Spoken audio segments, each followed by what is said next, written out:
টাকা দান করার থেকেও ধার দেওয়া মাঝে মাঝে উত্তম হয়ে যেতে পারে। প্রিয় ভাই ও বন্ধুরা, সমাজের ভিতরে অনেক সময় আমরা দেখি কোনো মানুষকে টাকা ধার দিলে আরো বিপদে পড়ে যায়, যে হচ্ছে দেয় সে উল্টা বিপদে পড়ে। তো এই যে বিষয়টা আমি বললাম, টাকা দান করার থেকেও ধার দেওয়া মাঝে মাঝে উত্তম হয়ে যায়, সেটা কেমন?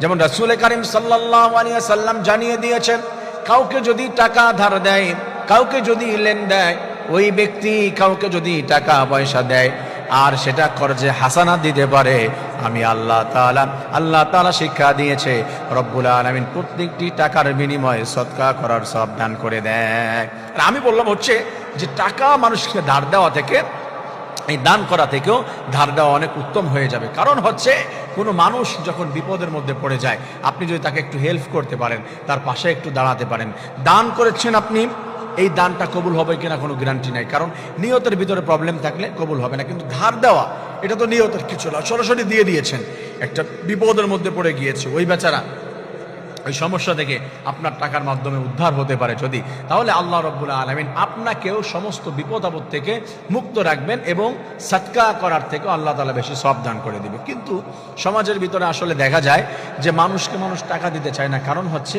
মানুষের নেচার খারাপ হয়ে গিয়েছে। কেউ যদি টাকা নেয় সে হচ্ছে প্রভু হয়ে যায়, আর যে দেয় সে হচ্ছে তার কাছে গোলাম হয়ে যায়। বারবার চাইতে চাইতে, ভাই টাকাটা কবে দিবেন, অমুক দিন দেবো তমুক দিন দেবো, এটা চাইতে চাইতে বলে যে আমার টাকা ছাড়া তোমার চলছে না, আমার টাকা ছাড়া হচ্ছে না। তো তোমার টাকা কোথা থেকে হলো? যে আমি না দিচ্ছি বলে এটা দিয়ে তোমার হাজারো কাজ পড়ে আছে। উল্টা আরো বলে যে এত ছোট লোকই করো কেন, কয় টাকা দিয়েছো? নাউজুবিল্লাহ। তুমি কত বড় ছোট লোক, তার টাকা ফেরত দাও না? তুমি তো ছোট লোকের ঘরের ছোট লোক, তুমি দিচ্ছ না কেন তার টাকাটা?